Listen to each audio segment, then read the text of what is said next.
Mastering Sales with Brent Gove. Got a great lineup for you today. Let's go. Number one, have you ever had buyers get to the home inspection, freak out, want another deal? It used to happen to me quite a bit.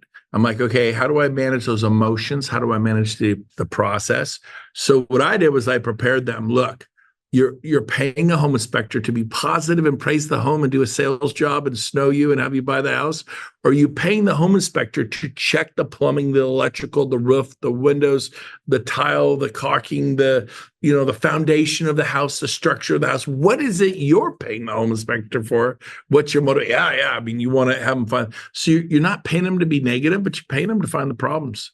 And so do you want them to just tell you about a few, or do you want them to really give a thorough inspection to understand clearly what you're paying $500,000 for, $1 million for, $5 million for? Which is it you want? Oh, I want them. I go, guess what? My home inspectors, we have boom, boom, boom. They're the best in the business, and they are going to tear any home you ever bring them to the ground. We're talking brand new builds, new construction. They're going to find things. So the first thing I want you to know is when they're done inspecting the home, doesn't matter what home, you're not going to want to buy it. It's going to scare you. The truth is they're usually a bunch of handyman items, but I have had serious items like entire new $80,000 roofs that need to be replaced that we didn't know about. I've had air conditioning systems that were bad that cost $20,000, $25,000 that we did not know about. We've had 18 bad windows in a home out of 40, 18 were bad.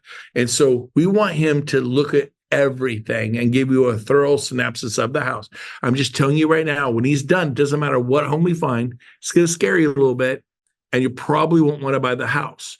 And so, are you ready? And they're like, yeah. And I go, okay, because you don't want a snow job. You want the honest truth. Yes, I do. Good. And then when I call them and I go, how'd it go? They're like, it's great. It's great. It wasn't nearly as bad as you said. There's only like 40 things he found. Did you get what I just said? There's only 60 items he found. It wasn't as bad as you said it was. I tell them how bad it's going to be, and they every single time say, no. It was good. I mean, yeah, there's 12 bad windows, but they're like $200-300 a piece or whatever, 400. It's like 3,000-4,000. It was fine. It was on a good foundation. The roof was good. Air conditioning was good. Hey, you scared me with that one. I prepare them for it to be so bad. I throw a bucket of cold water on them. They're like, and it doesn't matter what house. You could do new construction. They're going to find my guy, my gal so good. And they always, hey, so how'd it go? Awesome. Well, and I hope you picked up on this. Aren't you at the home inspection? Worst place I could be is at the home inspection. Worst place you could be? Well, the listing agent's requiring it. Well, the listing agent ain't your mommy. The listing agent ain't your daddy. I just say, I can't make it. We can cancel the home inspection, or you can have your seller let him in, or I could send my assistant or someone to go let him in. I can't make it. Something's come up. They don't get to boss you around. Well, you have to be there. I ain't going to be there. I guess we're canceling, and we'll reschedule the home inspection for next week. Do they want to wait a week? Call their bluff. This is a game of poker. You do not want to be at the home inspection. They're going to drag you over. What do you think of this? What do you think about that? Now your liability is going. You said it was fine, because you will tend to downplay it. You probably will. I'm never there. And they go, well, let's see. Robert Warner, unmute yourself. Robert wasn't expecting me to do this to him, but I'm going to do it to him. Robert, say, hey, Brent. There you go. Say, hey, Brent. Really want you there. I'm just so nervous. Please, I need you there. Say that to me. We're role playing. Brent, you gotta be there, man. I need you there. Yeah, I will come, but here's what's going to happen if I come. The home inspector is going to be worried they're too negative, telling you actually what's wrong with the home. And I've noticed when I show up, they tend to sugarcoat everything, and they'll downplay things. And then you're going to end up buying an asset, buying something that you didn't quite realize. Because trust me, agents fire home inspectors all the time. Like, you were too negative. You were too negative. This is your moment, Robert, to talk freely with the home inspector. If I'm there, I promise you, he's not going to look at you and just flat lay it out. I tell my home inspector, I want you to lay it out with Robert, be as real as you can. He's spending $250,000 on this condo. He's spending $500,000 on the starter home. He's spending $1 million on this move up home, or $3 million on this vacation home. And if I'm there, I'll come if you want. It's a disservice to you. Do you really want me there, Robert? Brent, this is a $20 million home No, in Robert, they Montecito. It know. was built Stop in it. We're stopping. We're done. No, no, no. We're done. 1928. Every time he kept going, they don't do that. They go, well, no, I didn't think about it that way. Yeah, no, I don't want you there. So you let the listing agent force you to be there and you let your client force you to be there. Guess what I'm doing now for 2-3 hours? I'm showing property and putting another one in escrow. You're sitting around like a sucker, sorry, because you let the listing agent boss you and you have to be there, that mean listing agent. Yeah. I'll be there. I call my morning if something's come up. I can't be there. I go, we got to cancel or you got to let the seller's got to let them in, or you can go sit there all day. I don't say that to them. I go, we'll reschedule for next week. Well, we don't want that. I go, then would you like me to have, I get one of my partners to go let him in, but man, but my home inspector, he's done 100 home inspections for me. Well, my sellers are uncomfortable with that. I guess you got to go sit there for 5 hours. I don't know what to tell you. Like, you do that? Heck yes. My time is way too valuable to sit around at a home inspection for 5 hours. And then I get it. Then your buyer again is going to want to get you to be there. And I say that. And by the way, that's the truth. That is the truth. If you're standing there, look at that home inspector, the home inspector is not going to speak freely with your client. He's going to be worried you'll never use him again on a home inspection. And when I prepared my client, I go, how'd it go? It's awesome. I mean, the foundation's sagging on the left, but we can deal with that. I mean, it's hilarious. So if you don't prepare them emotionally and mentally for the home, how bad it's going to be, doesn't matter what home, it's going to be bad. Okay. These guys are pros. They're going to give you 100 things on this house. Brent, it was only 37. Whereas they'll go, man, there's 37 things wrong. And they're caulking a cracked tile, a loose fence board, a broken fence post that had some dry rot. It's all a bunch of BS. But they're like, oh, there's 17 items. Notable 17 items. And I've lost so many deals. I've had them say, you got to pay for all. I'm out if you don't have all 17 dealt with.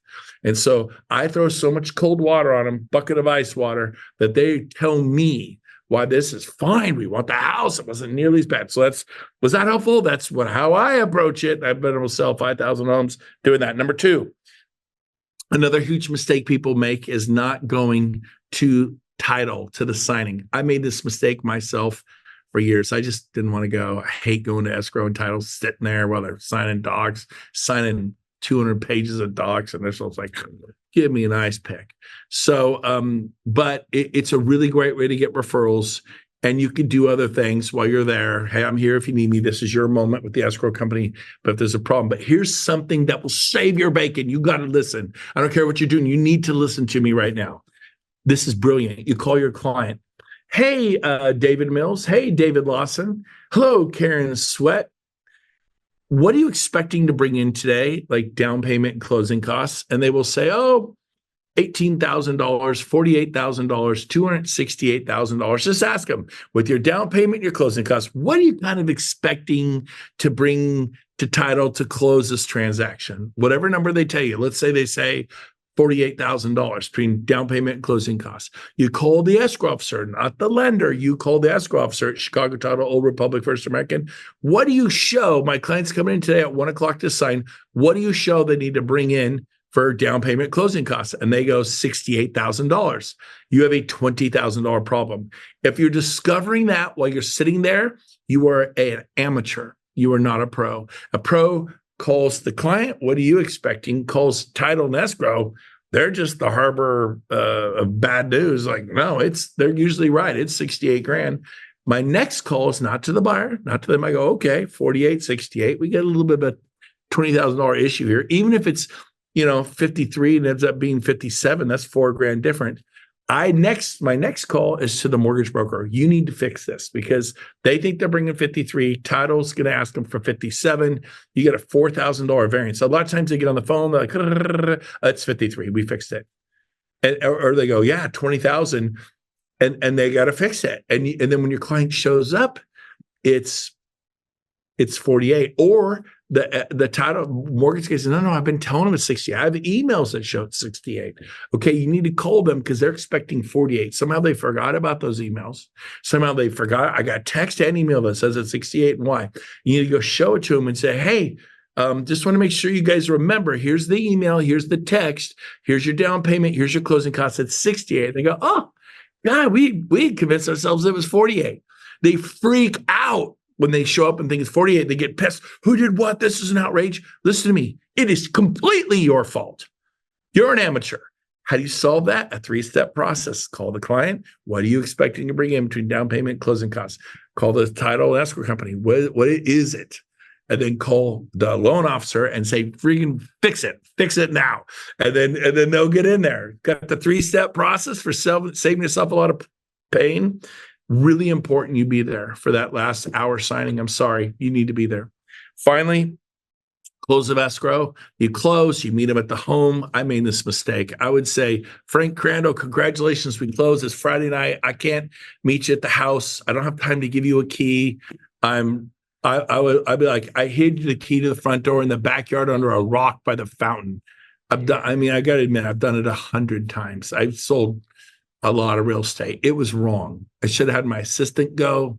I should have been there. Sometimes you can't be there because you're going to Tahoe. You're going to the coast. You're going houseboating. I get that, but send somebody. This is a celebration. Balloons, flowers, bottle of wine, special coffee they don't drink, special big thing of coffees and banana breads. This is your celebration moment, and you're not seeing it. So I did switch later in my career. This is the champagne bottle, the chocolate-covered strawberry moment. This is pictures, selfies. Congratulations. This is hug. This is the hug moment, and you're not there. You missing the handing of the keys. Get it on video. Get it on video. We're opening the door for the first time. Pick her up. Carry her across the threshold. Make it exciting and fun. And what are you doing? Hiding the key in the backyard like a boof. And I did it. I've done it so many times. It was wrong. Because I was always like, how do I sell 30 homes in 30 days? I don't know why I'm this way. I just am. And so I had to learn to slow down in certain areas. I don't know.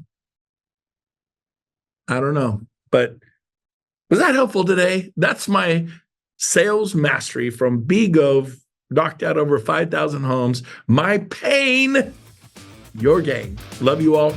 Have an awesome day. We'll see you. Bye-bye.